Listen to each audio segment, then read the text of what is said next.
আচ্ছা, আমরা এই 10.3 নাম্বার চ্যাপ্টারের যে প্রবলেমগুলো সলভ করতেছি সেগুলো হচ্ছে প্রতিস্থাপন পদ্ধতি। প্রতিস্থাপন পদ্ধতি কেন বলছি? আমরা একটা চলককে অন্য চলকের মাধ্যমে প্রতিস্থাপন করছি, তাই এটাকে আমরা নাম দিয়েছি, এই চ্যাপ্টারের নাম হয়েছে, বা এই ইন্টিগ্রেশন গুলো যে পদ্ধতিতে করছি সেটার নাম হচ্ছে প্রতিস্থাপন পদ্ধতি, সাবস্টিটিউশন মেথড।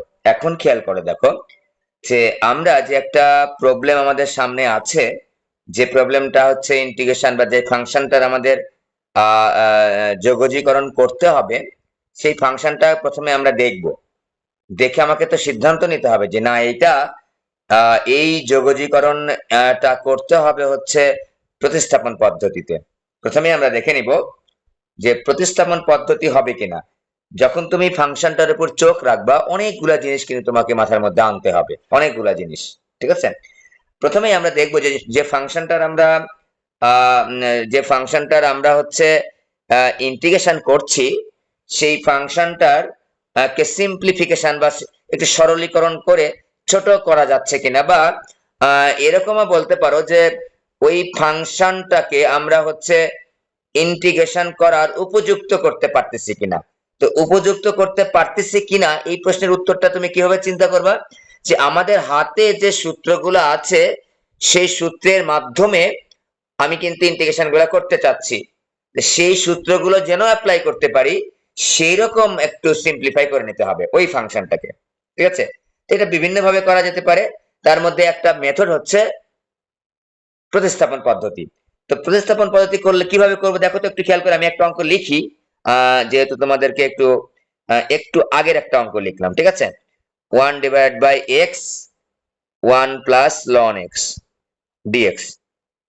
খেয়াল করো তো, এই অঙ্কটা যে লিখলাম এটার মধ্যে দেখো এমন একটা ফাংশন আছে, যে দুইটা ফাংশন, কিন্তু একটাকে চিন্তা করো তো 1/x, এইভাবে চিন্তা করো, একটা হচ্ছে 1 প্লাস লন এক্স, একটা হচ্ছে 1/x, একটা হচ্ছে 1 প্লাস লন এক্স। তো আমাদের হাতে যে সূত্রটা আছে সেই এইরকম কোনো সূত্র আমাদের হাতে নেই যে 1/x into 1 plus ln x এর ইন্টিগ্রেশনটা আমরা একবারে করে ফেলবো, না, নেই।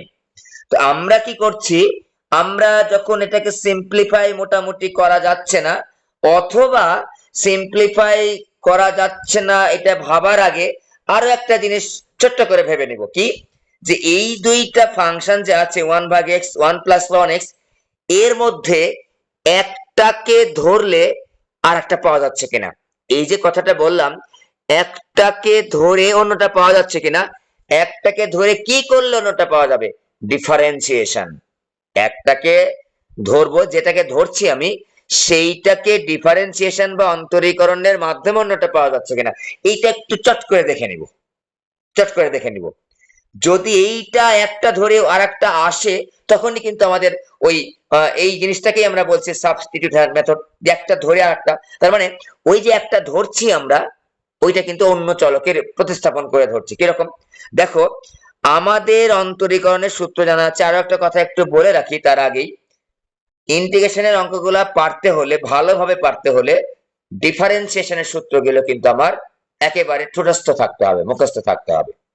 এই যে আমি একটা ফাংশন ধরে অন্যটা যে নিয়ে আসতে চাচ্ছি, কিসের মাধ্যমে নিয়ে আসতে চাচ্ছি, ডিফারেন্সিয়েশনের মাধ্যমে নিয়ে আসতে চাচ্ছি।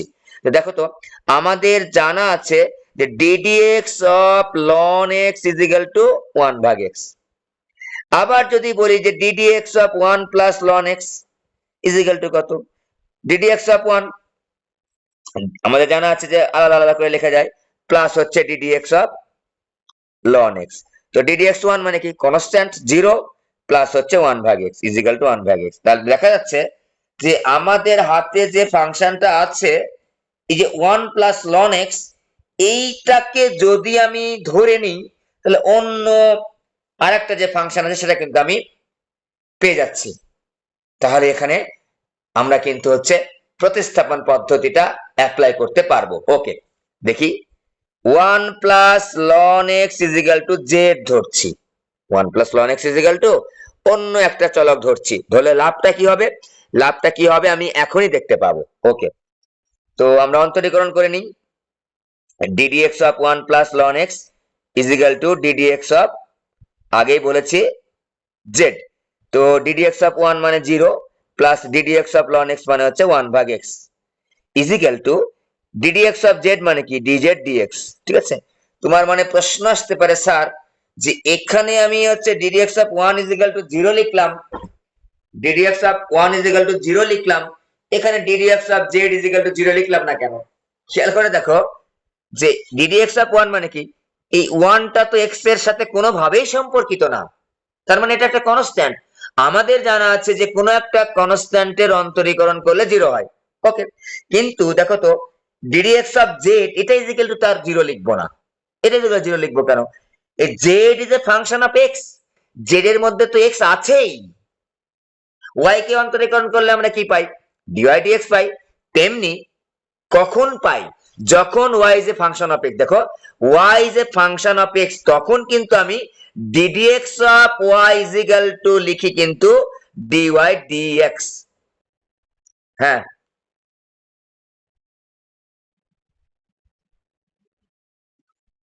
হ্যালো, হ্যাঁ বলো।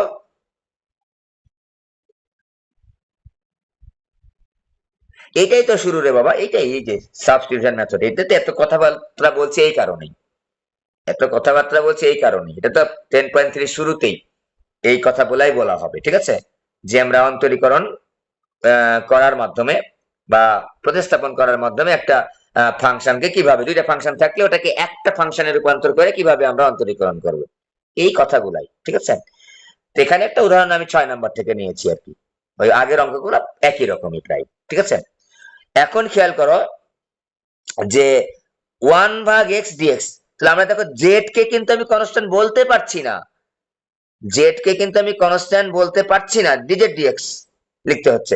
তাহলে এখন দেখো তো 1/x is equal to DZ dx, তো আমরা যদি একটু আর গুণ করি 1/x d x is equal to d z, আর গুণ করলাম কেন? আর গুণ করলাম এই কারণেই, এক পাশে রাখতেছি এক ধরনের চলক, আর এক পাশে রাখতেছি আমরা অন্য ধরনের চলক। দেখো ডিজেড এই পাশে সবগুলো এক্স। এখন খেয়াল করে দেখো এটা আমরা ধরে নিলাম, এখন আমরা এতগুলা লাইন লিখবো না, আমরা এখান থেকে একবারে এই লাইনে চলে আসবো, একবারে এই লাইনে চলে আসবো।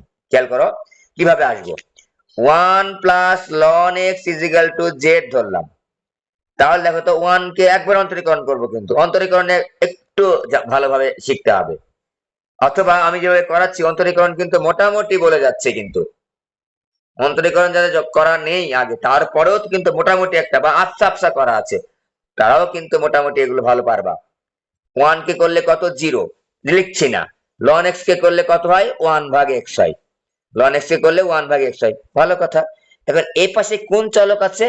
এক্স চলক আছে, তাহলে এখানে আমি লিখবো ডিএক্স। এই পাশে কোন চলক আছে?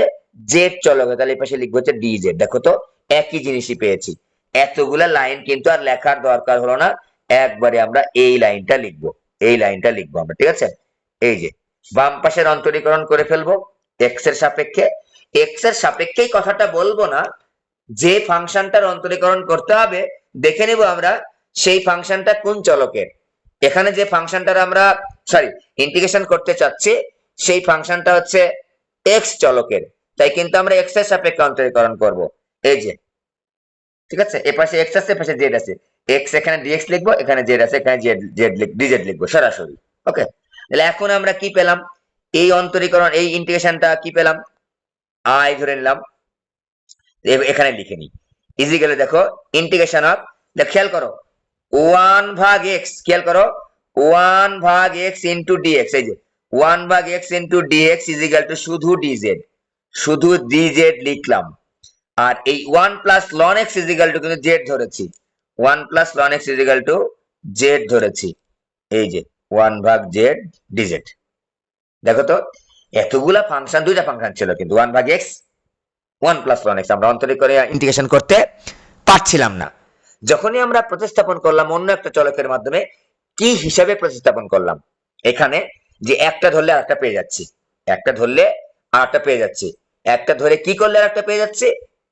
অন্তরীকরণ করলে আরেকটা পেয়ে যাচ্ছি, এই যে 1 প্লাস লন এক্স কে অন্তরীকরণ করলে 1/x পেয়ে যাচ্ছি, এই যে 1/z।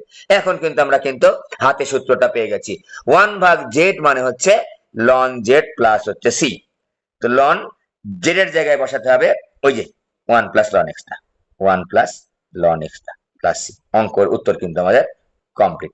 অনেকগুলা কথাবার্তা এই জন্যই বললাম, 10.13 এর শুরুতে যারা ক্লাসটা করো নাই তাদের জন্য বলেছি, আর যারা ক্লাস করেছে অলরেডি তাদের জন্য এটা লাগবে না আর কি। আচ্ছা, এবার দেখো ছয়ের যেটা ছয়ের 6 নাম্বারটা না, ছয়ের 6 নাম্বারটা, এগুলো খুবই সহজ। এই এই এক 10.3 এর 1 2 3 4 5 6 নাম্বার পর্যন্ত, 7 নাম্বার পর্যন্ত, 8 নাম্বার পর্যন্ত একেবারেই সহজ। 8 নাম্বার পর্যন্ত একেবারেই সহজ, খুবই সহজ। আরো যদি একটু বাড়ায় বলি 9 নাম্বারও সহজ। হ্যাঁ, 9 নাম্বারও সহজ। কিছু অঙ্ক স্পেশাল নিয়মের আছে, ওগুলো আমরা একটু সতর্কতার সাথে আস্তে ধীরে করব। কয়েকটা মেথড আছে স্পেশাল টাইপ ইন্টিগ্রেশন, ওই স্পেশাল টাইপ গুলা কিন্তু এই 10 নম্বর 3-এই আছে, অন্য কোনো জায়গায় আর নেই, শুধুমাত্র 10.3-এ। কয়েকটা মেথড আমরা, কয়েকটা স্পেশাল নিয়ম আমরা শিখবো, হয়তোবা 7 থেকে 8টা। ওই স্পেশাল নিয়মের অন্তরীকরণ গুলো, ইন্টিগ্রেশন গুলা অত্যন্ত ইম্পর্টেন্ট। ওগুলো কিন্তু আমাদের পরীক্ষাতে, বিভিন্ন জায়গায় ভর্তি পরীক্ষাতেও আসে। আবার এগুলোও কিন্তু আসে, ছোট ছোট গুলো নৈর্ব্যক্তিক আকারে আসে অথবা 2 মার্কের জন্য আসে। দেখো আমাদের আছে integration of loan of tan of ln x ভাগ হচ্ছে 1 এক্স ডিএক্স। খেয়াল করো, দেখলেই বুঝতে পারতেছি কি পারতেছি, যে লন এক্স কে ধরলে আমি 1 ভাগ এক্স পেয়ে যাব। ডিডিএক্স অফ লন এক্স, অন্তরীকরণের সূত্র 1 ভাগ এক্স, তাহলে বুঝতেই পারছি যে লন এক্স কে ধরলেই আমি 1 ভাগ এক্স পেয়ে যাব। যখনই আমি দেখবো কোনো একটা ফাংশনের ইন্টিগ্রেশন করতে হচ্ছে, ওখানে চট করে দেখে নিব যে একটা ধরলে আরেকটা পাচ্ছি কিনা অন্তরীকরণের মাধ্যমে। হ্যাঁ পাচ্ছি, ln X is equal to Z. তাহলে দেখো তো আমি কিভাবে লিখবো, আগেই বলেছি কতগুলা লাইন আর লিখবো না। লন এক্স কে ডিফারেন্সিয়েশন করলে পাই আমরা 1 ডিভাইডেড বাই এক্স, কি চলক এক্স চলক ডিএক্স লিখবো, এই পাশে কি চলক জেড চলক ডিজেড লিখবো। ঠিক আছে, হয়ে গেল। তাহলে দেখো এখন খেয়াল করে, integration of tan ln x, tan তো লিখলাম, ln x মানে জেড, জেড লিখলাম, আর 1 ভাগ x dx মানে হচ্ছে dz, এই যে dz, এইটুকু পেয়ে গেছি। tan z পেয়ে গেছি, tan z পেয়ে গেছি। এইটা সরাসরি সূত্রের মাধ্যমে লেখা যেতে পারে, আবার তুমি তৈরি করে নিতে পারো, তৈরি করে নিতে পারো। আমি প্রথমে সরাসরি সূত্রের মাধ্যমে লিখতেছি, minus ln, minus ln, minus ln cos z, এটা হচ্ছে সূত্র, প্লাস হচ্ছে C, minus ln cos z এর জায়গায় লিখবো আমরা হচ্ছে লন এক্স। ঠিক আছে, প্লাস হচ্ছে সি, এটা উত্তর।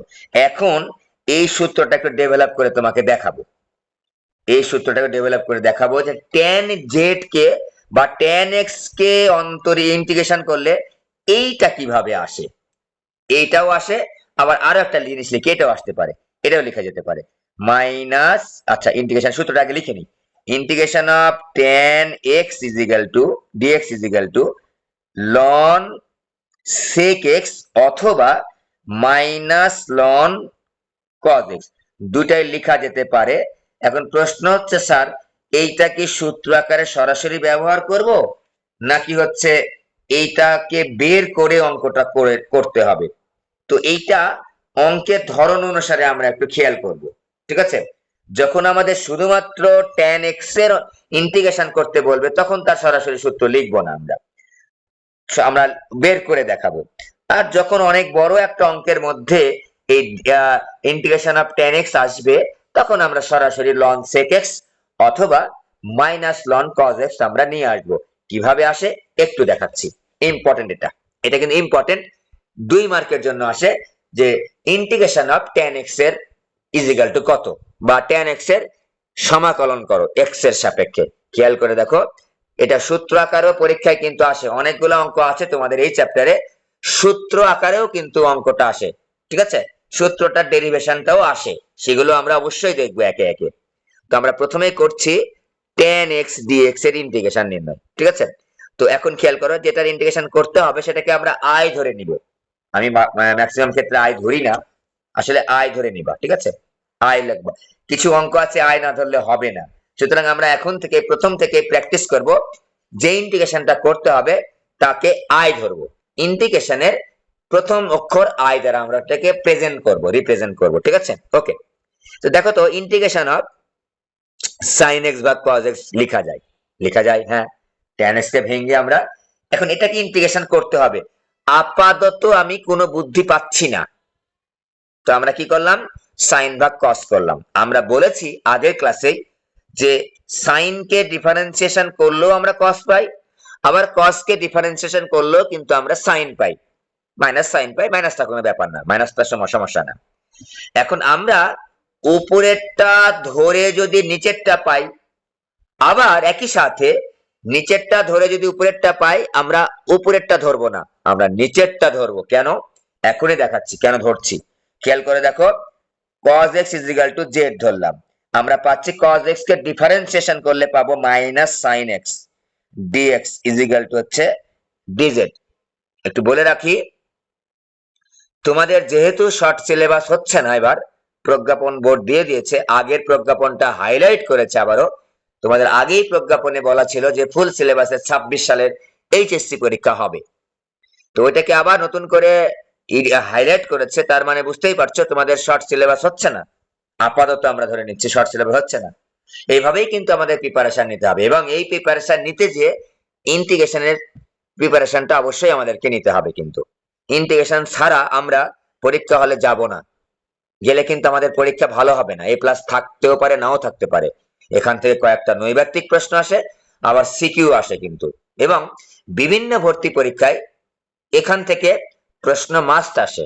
সুতরাং ইন্টিগ্রেশনটা খুবই গুরুত্বের সাথে আমরা শেষ করব, ঠিক আছে? ওকে, তাহলে cos x ইজিক্যাল, দেখো আমার দরকার হচ্ছে sin x dx। হ্যাঁ, sin x dx পাইছি তো, হ্যাঁ পেয়ে গেছি। দেখো লিখি যদি আমি একটু, মাইনাসটা ব্যাপার না, কেন বললাম মাইনাসটাকে পার করে দেবো, এই যে মাইনাস দিয়ে লিখেছি। আমার দরকার হচ্ছে sin x dx, sin x dx এখানে z লিখে ফেলেছি, sin x dx পেয়ে গেছি। কিন্তু আমি যদি এখানে sin x ধরতাম, খেয়াল করো তো, আমি ধরে দেখাচ্ছি একটু, sin x ধরলেও cos x পাওয়া যায়, হ্যাঁ পাওয়া যায়, ধরে দেখাচ্ছি। কেন লিখলাম না, কেন রিজেক্ট করলাম সেটাও একটু বুঝাচ্ছি। sin x is equal to cos x dx is equal to dz। দেখো তো এখানে cos x dx এই টার্মটা তুমি খুঁজে পাচ্ছ? উত্তর হচ্ছে না স্যার পাচ্ছি না। কেন? cos x dx নাই, দেখো 1 ভাগ cos x dx আছে, খেয়াল করো cos x এর নিচে আছে, নিচে আছে 1 ভাগ cos x dx আমার আছে, তো 1 ভাগ cos x আমি পাই নাই sin x ধরার মাধ্যমে। তাই আমরা কি করব, নিচেরটা ধরে উপরেরটা আনবো। যদি উপরেরটা ধরে নিচেরটা আসে, আবার নিচেরটা ধরে উপরেরটা আসে ডিফারেন্সিয়েশনের মাধ্যমে, এই আমরা যখন ধরার কথা বলছি অবশ্যই আমরা অন্তরীকরণ চিন্তা করব। দেখো তো বুঝতেই পারছি, নিচেরটা ধরে উপরেরটা পাই, উপরেরটা ধরে নিচেরটা পাই, তাহলে নিচেরটা ধরে আমরা উপরেরটা আনতে হবে, কারণ এই যে উপরেরটার সঙ্গে কিন্তু ডিএক্স গুণ থাকে, নিচেরটার সঙ্গে কিন্তু ডিএক্স গুণ নাই, ঠিক আছে? নিচেরটার সঙ্গে কিন্তু ডিএক্স সরাসরি গুণ নেই। তো আমরা দেখো পেয়ে গেলাম integration of sin x dx is equal to sin x dx is equal to minus dz, minus dz টাই পাশে লিখলাম, আর 1 ভাগ cos x, তাহলে 1 ভাগ z, 1 ভাগ z ln z প্লাস হচ্ছে c। এই মাইনাসটাকে বাইরে নিলাম, হ্যাঁ এই মাইনাসটাকে বাইরে নিয়ে নিলাম, এই মাইনাসটাকে আমরা বাইরে নিয়ে নিলাম। তাহলে দেখো মাইনাস লন z এর জায়গায় cos x বসাচ্ছি, এই যে এইটাই কিন্তু আমরা লিখেছি, এই যে minus ln cos x plus c। এখন যদি তুমি বলো না স্যার আমি হচ্ছে মাইনাসটাকে রাখতে চাচ্ছি না, মাইনাসটাকে বাদ দিয়ে লিখতে চাচ্ছি, দেখো তো লিখতে পারি লন অফ cos x মানে হচ্ছে 1 ভাগ sec x প্লাস c। তা দেখো তো মাইনাস থার্ড ব্র্যাকেট দিলাম, লন a ভাগ b এর সূত্র হচ্ছে লন a মাইনাস হচ্ছে লন b, ঠিক আছে, প্লাস c। লন a ভাগ b মানে কি, লন a মাইনাস হচ্ছে লন b, তো লন 1 এর মান 0, তাহলে দেখো তো মাইনাস ব্র্যাকেট দিচ্ছি 0 minus loan sec x plus হচ্ছে c, এই মাইনাসে প্লাস হয়ে গেল লন অফ sec x। এইভাবে আসে আমাদের, ঠিক আছে, এইভাবে আমাদের সূত্রটা আসে, integration of tan x is equal to হচ্ছে লন sec x, অথবা ইন্টিগ্রেশন অফ এই যেটা integration of tan x is equal to হচ্ছে dx ইজ ইকুয়াল টু হচ্ছে dx ইজ ইকুয়াল টু হচ্ছে ln cos x minus ln cos x, ঠিক আছে?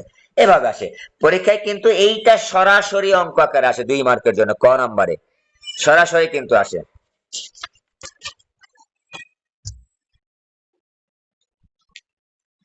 তাহলে এটা গেল আমাদের এবার আসো 6 নাম্বারটা, 6 নাম্বারটা খেয়াল করো, এটা খুবই ইম্পর্টেন্ট, অনেকবার পরীক্ষা আসছে, ভর্তি পরীক্ষা আসে এগুলো ইম্পর্টেন্ট। 6 নাম্বারটা, এরপর আমরা অন্য ফাংশনে চলে যাব, ইনভার্স ফাংশনে চলে যাব। ওকে, এই অঙ্কটা খুবই ইম্পর্টেন্ট। 10 আছে উপরে x divided by ln cos x, ln cos x, ln cos x। আচ্ছা আবার লিখি, একটু কাটাকাটি হয়ে গেছে। tan x ডিভাইড বাই হচ্ছে ln cos x dx, ঠিক আছে? তো খেয়াল করে দেখো আমরা কি ধরবো, একটু তো বুদ্ধি খাটাতেই হবে। নিচের পুরাটা ধরলে উপরেরটা চলে আসবে কিভাবে দেখো তো। আমরা একটা দেখবো ভালো করে, অঙ্ক প্র্যাকটিস ছাড়া ভালো পারবা না, চ্যালেঞ্জ করে বলতেছি, প্র্যাকটিস ছাড়া পারবা না। এটা এমন কিছু ইয়া না যে তুমি কোনো কাজকর্ম করবা না একেবারে তোমার মধ্যে একবার ইন্টিগ্রেশন ঢুকে যাবে, না হবে না, পসিবল না। যত ভালো টিচারই আসুক না কেন তোমার ভেতরে সেটা নিতে পারবে না, তুমি যদি নিতে না চাও। একেবারে সহজ কথা, তোমাকে হার্ড ওয়ার্ক করতেই হবে, ঠিক আছে, ভালো কিছু করার জন্য। লন কজ এক্স, আমি দেখলেই বুঝতে পারতেছি যে লন কজ এক্স ধরলে টেন এক্স আসবে, তুমি কেন পারবে না? তোমাকেও পারতে হবে, আমার চাইতে আরো 10 গুণ ভালো পারতে হবে, আমার চাইতে আরো 10 গুণ ভালো পারতে হবে, কারণ আমি আর ভর্তি পরীক্ষা দিচ্ছি না, তোমাকে কিন্তু ভর্তি পরীক্ষায় অংশগ্রহণ করতে হবে, খুবই ফাস্ট তোমাকে হতে হবে, ঠিক আছে? Loan cos x is equal to Z. তো দেখো তো বুঝে ফেললাম কিভাবে। লন কজ এক্স মানে কি? 1/cos x। Loan cos x এর ডিফারেন্সিয়েশন কি? লন এক্স এর ডিফারেন্সিয়েশন হচ্ছে 1/cos x। কিন্তু আমি যাকে এক্স বলেছি, অন্তরীকরণের নিয়ম কিন্তু এটা, আমি যাকে এক্স বলেছি সেইটা তো এক্স না, মিথ্যা করে বলেছি লন এক্স। তাহলে ওই মিথ্যা করে যেটাকে আমি এক্স বললাম ওইটার আবার অন্তরীকরণ করতে হবে।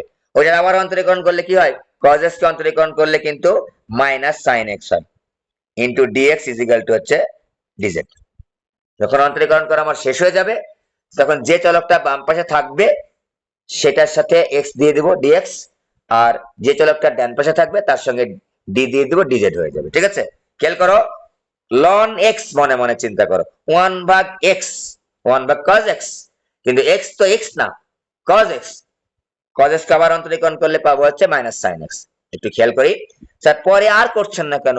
এবার তো আমি cos x কে cos x ই বলেছি, ভেতরটা যখন আমি অন্তরীকরণ করছি তখন তো cos x কে cos x ই বললাম, অন্য কিছু তো বলি নাই, তাই আর করি নাই, কমপ্লিট।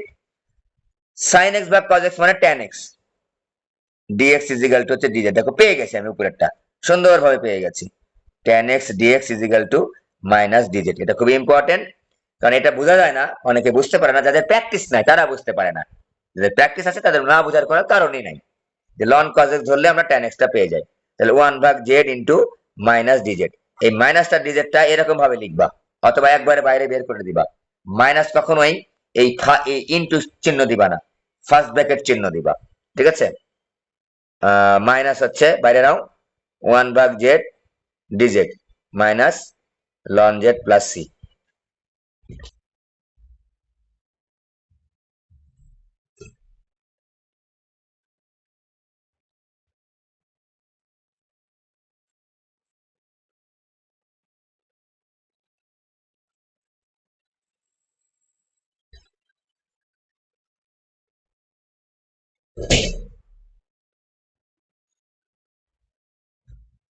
তাহলে আমরা এটা হয়ে গেল আমাদের অঙ্কটা, মাইনাস লন জেড এর জায়গায় আমরা বসাবো যেটা ধরেছি সেটা। দেখো খেয়াল করো কিভাবে বসাবো, যে লন, লন সাথে আর একটা কজ জেড কজ এক্স আছে, একটু মডুলাস দিলে ভালো হয়। হ্যাঁ, এই লনের অঙ্কগুলো একটু মডুলাস দিবা, কারণ লনের নেগেটিভ মান গ্রহণযোগ্য না, তো তাই লন এক্স লেখার সময় আমরা মডুলাস দিয়ে লিখতে পারি, এই যে মডুলাস দিয়ে দিবা, মডুলাস না দিলে ভুল হবে না, মডুলাস দিলে ভালো হয় আর কি, কারণ লনের নেগেটিভ মানটা গ্রহণযোগ্য না। ওকে, এই গেল আমাদের হচ্ছে 6 নাম্বার কমপ্লিট। হ্যাঁ,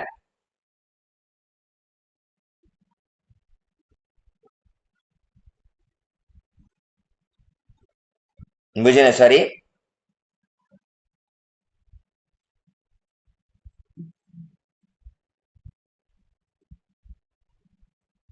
এই যে tan x থেকে মাইনাসটাকে পার করে দিয়েছে ওই পাশে, এই যে মাইনাস ডিজেড, এই যে tan x dx is equal two minus DZ, এই যে পার করে দিয়েছি, পার করে দিয়েছি।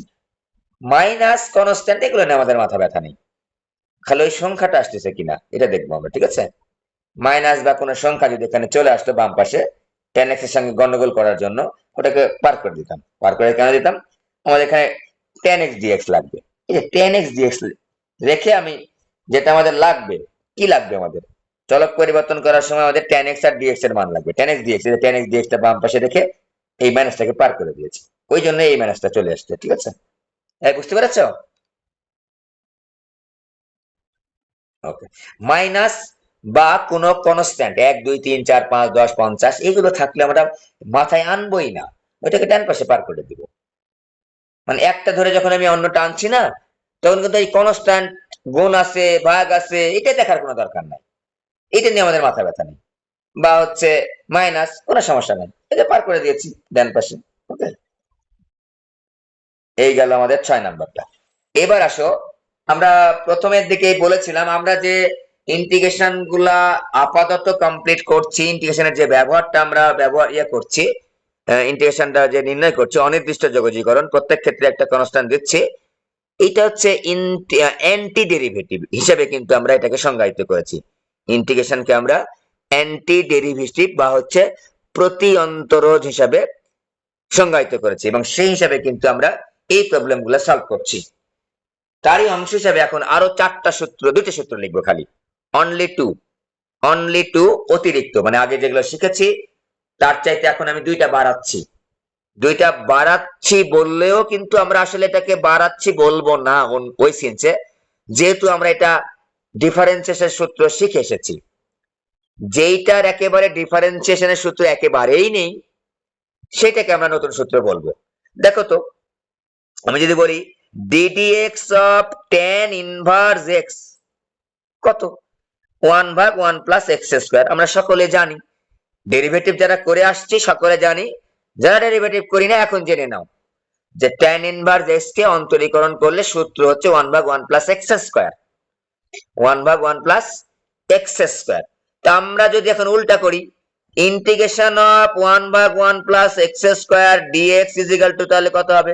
হ্যাঁ, tan ইনভার্স x হবে প্লাস c হবে। এটা তো শিখে আসছি, তাই না? কোন একটা ফাংশনকে ডিফারেন্সিয়েশন করলে যা পাবো সেইটাকে ইন্টিগ্রেশন করলে ওই আগের ফাংশনটা ফেরত আসবে। তীর চিহ্ন দিয়ে দেখালাম, এই যে tan ইনভার্স x কে ডিফারেন্সিয়েশন করলে আমরা 1/1 প্লাস এক্স স্কোয়ার পেয়েছি। আমরা যদি এই 1/1 প্লাস এক্স স্কোয়ার কে পুনরায় ইন্টিগ্রেশন করি, তাহলে আগের জিনিসটা ফেরত আসবে, আগের জিনিসটা ফেরত আসবে। একটা শিখলাম, আর একটা শিখি আপাতত, বেশি না, 2টা শিখি মাত্র। ddx of sin inverse x, inverse ফাংশনের অন্তরীকরণটা আমরা জানলেই ইন্টিগ্রেশনটা আমরা পেরে যাব। খুবই সিম্পল, একেবারে সিম্পল, সবচেয়ে সহজ এগুলো, সবচেয়ে সহজ এগুলো। নৈবার থেকে আসে, বুঝতেই পারছো কতটা সহজ। 1 divide by root over of 1 minus x square. তাহলে আমরা কি পাচ্ছি? 1 divided by root over of 1 minus x square dx is equal to sin inverse x. এইটাকে সরি, এটা c হবে। এখানে কিন্তু কিভাবে আসে আমি তোমাকে বের করে দেখাতে পারবো, যে দেখাচ্ছি। মনে করো সূত্রটা আকারে না নিয়ে আমি দেখাচ্ছি কিভাবে আসে, একটু দেখাচ্ছি। দেখানোটা জরুরি, এই দেখানোটা জরুরি এই কারণে, পরে যে স্পেশাল টাইপের যে ইন্টিগ্রেশন গুলা করব, সেখানে আমরা একটা সূত্র ডেরাইভ যখন করব তখন কিন্তু এই মেথডটা আসবে। ওকে, আমি একটু দেখাচ্ছি এটা, যে আমি যদি অ্যান্টি ডেরিভেটিভ হিসেবে না করে সরাসরি এখান থেকে এটা কিভাবে আসে এটা দেখাচ্ছি। অ্যান্টি ডেরিভেটিভ এখানে এখানে করেছি, সাইনেরটা আগে করে দেখাই, সাইনেরটা আগে করে দেখাই, ঠিক আছে? ওই টেনেরটা করা খুবই সহজ, এগুলো বাবা খুবই সহজ। আমি তোমাকে এত সহজ বলছি কেন? আসলেই খুবই সহজ এগুলো, আসলেই খুবই সহজ। স্পেশাল টাইপের কয়েকটা ইন্টিগ্রেশন ছাড়া এই আমাদের ইন্টারমিডিয়েটের যে সিলেবাসে যে ইন্টিগ্রেশন গুলো আছে আসলেই অনেক সহজ। ঠিক আছে, খেয়াল করে দেখো, আমি লিখেছি root over of 1 minus x square dx, এইটাকে আমি হচ্ছে ইন্টিগ্রেশন করতে চাচ্ছি। আমরা অবশ্যই সূত্র আকারেই লিখবো, সূত্রটা কিভাবে আসছে একটু দেখে নিই। দেখো তো, আমাদের হাতে যে ফাংশনটা আছে সেই ফাংশনটার দিকে একটু ভালো করে তাকাই তো। ভালো করে তাকালাম, যে ভেতরে নিচে ভেতরে একটা রুট ওভার আছে, একটা রুট ওভার আছে। ভালো করে খেয়াল করবে, এটা লাগবে কিন্তু আমাদের পরের অঙ্কগুলা প্রবলেম গুলা সলভ করতে, স্পেশাল টাইপের প্রবলেম গুলা সলভ করতে। রুটের মধ্যে 1 মাইনাস এক্স স্কোয়ার আছে, আমরা চাচ্ছি এই রুটটাকে আউট করে দিতে চাচ্ছি, কারণ আমাদের হাতে এইরকম কোন সূত্র নাই যে সরাসরি হচ্ছে বের করব। তাই আমরা কিন্তু সাইন ইনভার্স এক্স সরাসরি করব, কিন্তু এখন তো আমি সাইন ইনভার্স এক্স সরাসরি নিয়ে আসতেছি না, আমরা এই সাইন ইনভার্স এক্সটা ডেভেলপ করে নিয়ে আসতে চাচ্ছি। তাহলে এই সূত্রটা আমাদের হাতে নাই। তো একটা কাজ করি না, এক্স ইজ ইকুয়াল টু, ধরো তো ভেরি সিম্পল, সাইন থেটা ধরো তো, x is equal to sine theta ধরলাম। সাইন জেড ধরলে হবে না স্যার, সাইন ইউ ধরলে হবে না, হবে। সাইন টি ধরলে হবে না, হবে। এই এক্স চলকটাকে আমরা যে কোনো চলকের মাধ্যমে প্রকাশ করতে পারি, কোনো সমস্যা নাই, কিন্তু আমরা থেটা বলে বলে অভ্যাস হয়ে গেছে, sine theta, cos theta, tan theta, তাই আমরা এখানে থেটা লিখেছি, অন্য কোনো কারণ নাই, ঠিক আছে। তো এখন আমি অন্তরীকরণ করি, তো তাহলে কি হবে, এটা লিখে লাভ কি, লাভটা আমি দেখাচ্ছি, অন্তরীকরণ আগে করে নিই। ডিএক্স ইজ ইকুয়াল টু কত হবে, সাইন থেটা কে করলে কি হবে, কস থেটা ডি থেটা। আবার এখানে যেন জিরো বসায় দিও না, এখানে চলক একটা এক্স, একটা চলক হচ্ছে theta. X is a function of theta, x is a function of theta. তো আমরা এটাকে থেটার মাধ্যমে প্রকাশ করেছি। লাভ কি, লাভ একটা আছে, দেখো তো, এক্স এর উপর স্কয়ার যখন আমি বসাবো, খেয়াল করে দেখো কি পাচ্ছি, দেখলেই তুমি লাভটা ধরে ফেলতে হবে, আলাদা করে তোমাকে এক্সপ্লেন করার দরকার নাই। এই যে 1 মাইনাস সাইন স্কয়ার থেটা, আর ডিএক্স এর জায়গায় কি লিখবো, কস থেটা ডি থেটা। মনে রাখবো আমরা একটা ফাংশনকে যে চলকের মাধ্যমে প্রকাশিত আছে, সেই চলককে অন্য চলকের মাধ্যমে যখন আমরা প্রতিস্থাপন করতেছি, প্রত্যেকটা জায়গাকে কিন্তু প্রতিস্থাপন করতে হবে। এখানে শুধুমাত্র 1 মাইনাস এক্স স্কয়ার কে সাইন থেটার মাধ্যমে প্রতিস্থাপন করলে হবে না, ডিএক্স টাকেও কিন্তু আমাদের থেটার মাধ্যমে প্রতিস্থাপন করতে হবে। তাই তো করে নিয়েছি এটা, এই যে। ওকে, এখন খেয়াল করো, কস থেটা আমরা পেয়েছি। এই যে দেখো তো, এই যে এক্স স্কয়ার আছে না রুটের মধ্যে, x is equal to sine theta ধরে লাভ কি হয়েছে, হ্যাঁ লাভ হয়েছে 1 minus sine square is equal to cos square লিখতে পারবো। ওই কস স্কয়ার কে রুট করলে আমরা কস থেটা পাবো, রুটটা আউট হয়ে যাবে, ঠিক আছে। ত্রিকোণমিতি করার ক্ষেত্রেও কিন্তু আমরা এরকম বুদ্ধি খাটিয়েছিলাম যে রুটটাকে কিভাবে আউট করা যায়, ডিফারেন্সিয়েশন করার ক্ষেত্রেও কিন্তু আমরা এরকম বুদ্ধি করেছিলাম। Okay, 1 divide by root over of cos square theta into cos theta d theta. তো বুঝতেই পারছো, উপরে একটা cos থিটা, নিচে একটা cos থিটা d থিটা কেটে গেল, শুধু d থিটা থাকে। চলো কি এবার এখন থিটা, ইন্টিগ্রেশন অফ dx করলে আমরা পাই x, তাহলে ইন্টিগ্রেশন অফ d থিটা করলে কত পাবো, অনলি থিটা প্লাস c পাবো।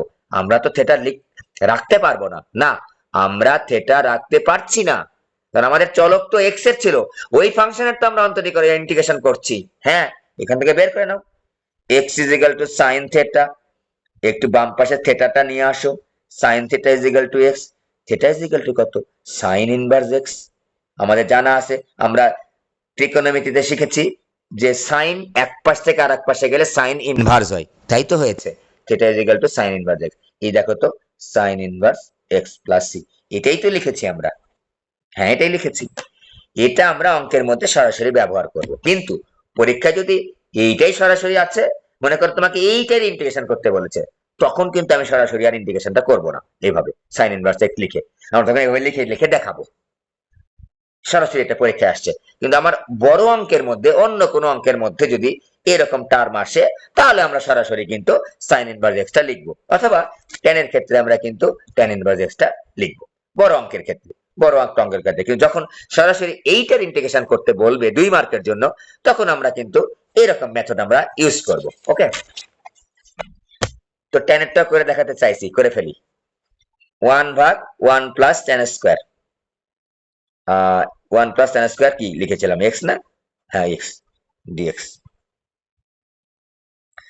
এইটাই কি লিখলাম নাকি ভুল লিখলাম, 1 plus x square, sorry sorry, এটা না, ইন্টিগ্রেশন অফ 1 ভাগ 1 প্লাস x স্কয়ার dx। খেয়াল করো তো, প্রথম কথা হচ্ছে আমি কি ধরবো, এমন একটা জিনিস x ইজ ইকুয়াল টু ধরবো যাতে করে আমার হাতে যে সূত্রগুলো আছে সেগুলো যেন পাই আমরা। তো আমার হাতে কি আছে, দেখ খেয়াল করো, বলেছি মাথার মধ্যে অনেক ক্যালকুলেশন নিয়ে রাখতে হবে, অনেকগুলা অনেকগুলা। 1 প্লাস tan স্কয়ার হলে sec স্কয়ার হয়, 1 ভাগ sec স্কয়ার হলে কিন্তু আমি cos স্কয়ার লিখতে পারবো, এভাবে লিখতে পারবো কিন্তু, তাই বুঝতে পেরেছো, এভাবে কিন্তু লিখতে পারবো। সুতরাং আমরা কি ধরবো বা কি ধরবো না, এটা কিন্তু দেখেই বুঝতে পারতে হবে, দেখেই কিন্তু বুঝতে পারতে হবে, বুঝতে পেরেছো? দেখেই কিন্তু বুঝতে পারতে হবে। আমি কি লিখেছিলাম, tan inverse x equal 1 plus 1, ঠিক আছে? তো এইটা একটু তোমাদের একটু বাসার কাজ দিলাম, দেখি তোমরা পারো কিনা, যে তোমরা এইটা is equal to tan inverse x প্রমাণ করে দেখাবা। আমি তো করে দিলাম একটা, আমি তো একটা প্রমাণ করে দিলাম সাইনেরটা, তোমরা এখন tan এরটা করবা, ঠিক আছে? তোমরা এখন tan এরটা করবা, ক্লিয়ার? আমি এখন অঙ্কে যাচ্ছি, আমি 7 এর 1 নাম্বার অঙ্কে যাচ্ছি, 7 এর 1। তোমরা ক্লাস করেছো, পরীক্ষা দিয়েছো, বেশি বোরিং করবো না। এই লিঙ্কটা কেটে গেলে ক্লাসটা শেষ করে দিব, ঠিক আছে? এই লিঙ্কটা কেটে গেলে ক্লাসটা শেষ করে দেবো।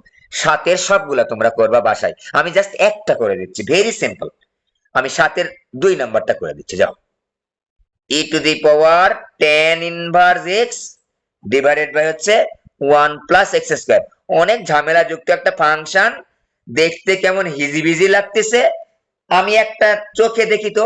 মাত্র আমরা শিখে আসলাম যে tan ইনভার্স x কে অন্তরীকরণ করলে 1 ভাগ 1 প্লাস x স্কয়ার হয়। হ্যাঁ, এই যে tan ইনভার্স ধরলেই আমি 1 ভাগ 1 প্লাস x স্কয়ার পেয়ে যাব। ধরে ফেলো, দেরি কেন? tan inverse x is equal to z। tan inverse কে অন্তরীকরণ করলে কি পাই? 1 plus 1 plus x square dx is equal to dz পাই। দেখো তো বসায় লাভ কি হলো? হ্যাঁ, লাভ হয়েছে। e to the power z আর 1 ভাগ 1 প্লাস x স্কয়ার dx এতগুলা সমান হচ্ছে dz, এতগুলা সমান হচ্ছে dz। তাহলে e to the power z কে করলে কি হয়? e to the power z হয়, সবচেয়ে সহজ। ইন্টিগ্রেশন উঠে গেল, e to the power z plus c। এগুলো করতে আমার মনে হয় 30 সেকেন্ডও লাগে না, মানে লিখে করার পরেও 30 সেকেন্ডও লাগে না। e to the power tan inverse x plus c। তোমরা যদি আবারও না বুঝো, আবারও বুঝাই দেবো, কিন্তু এগুলো খুবই সহজ, এটা তোমাকে ইনশিওর করতেছি। তুমি ভালোভাবে শিখবা, এগুলো মনে হবে যে একেবারেই সহজ। স্যার ঠিকই বলেছিল যে আসলেই সহজ। ওকে।